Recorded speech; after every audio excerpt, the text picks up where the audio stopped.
So we're on video 20 of 21. We're almost to the finish line.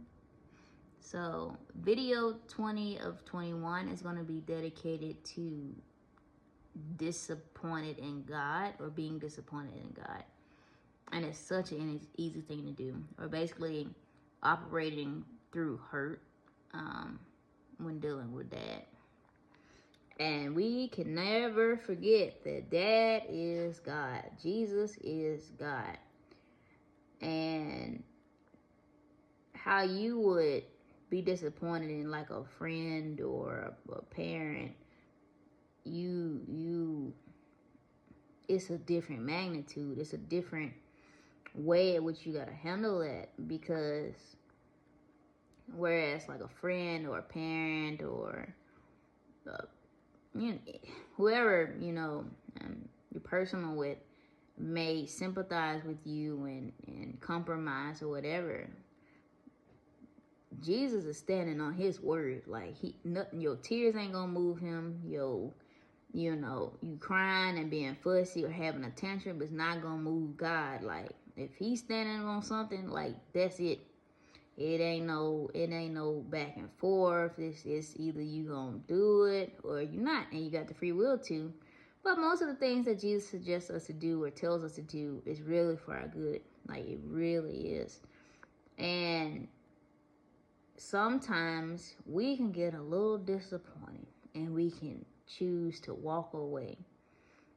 And it's not a good thing to do, because you're also choosing to walk out of that covering.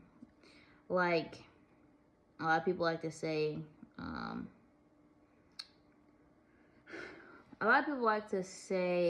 that you're still a child of God and things aren't gonna affect you. He doesn't want anything bad to happen to you, and he doesn't, to be honest.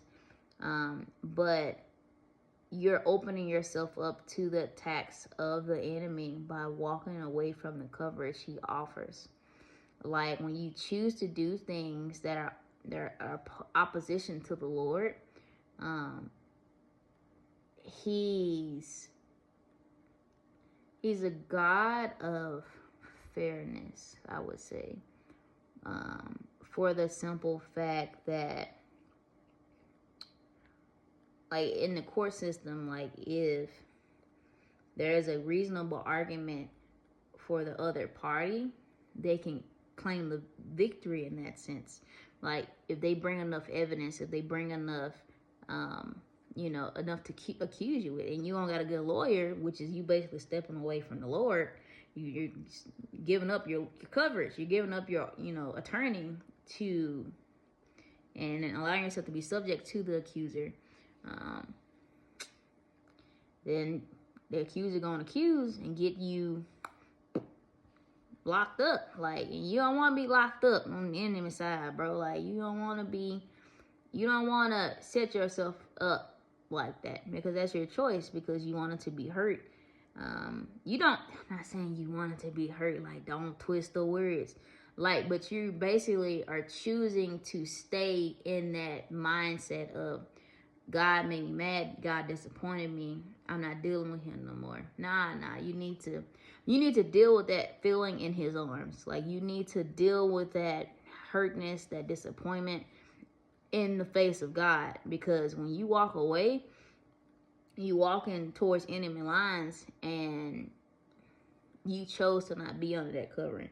And that's free will. So don't expect things to be frolickly in the flowers when you walked away from parenting, because a lot of people don't like to be parented in their adult lives.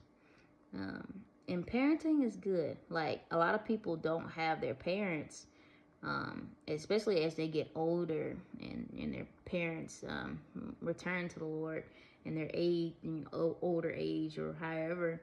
A lot of people would love to have the words of encouragement from their mother or father, and that's God, that's Jesus, and they want to have that chance to have another phone call with their mom and dad, but Jesus is like, I'm always here and answering the call and calling you, but you're basically choosing not to answer that phone call and have that one more chance to talk when you walk away from God. And so deal with your emotions with Jesus. Like, face that head on. Don't give the enemy any room. Like, it's kind of like a marriage in a sense. Like, it's basically like you don't really need a lot of people in your circle of your marriage. You need to work through your emotions together, communicate, and get these things taken care of before taking it outside. Like, you need to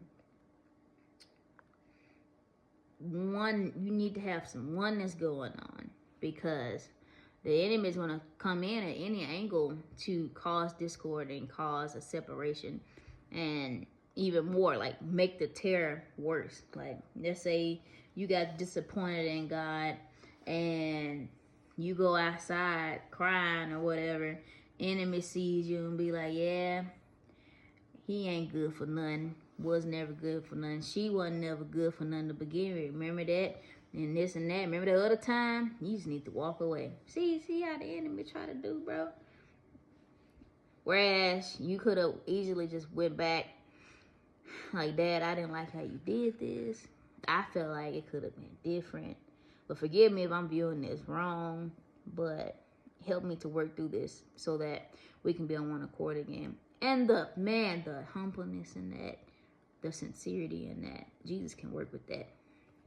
All that getting mad and cursing God, it ain't gonna help your situation. Like, it ain't gonna make the situation better. So why not just be the bigger person in your eyes, be the big person, and just be like, Dad, I'm sorry. I don't like that. I don't agree with that. And work through that disappointment. Don't give a foothold to the enemy, because you're just gonna delay your breakthrough. You're gonna delay overcoming a situation that wasn't supposed to be that complicated to begin with. So yeah, that's my take on disappointment in God.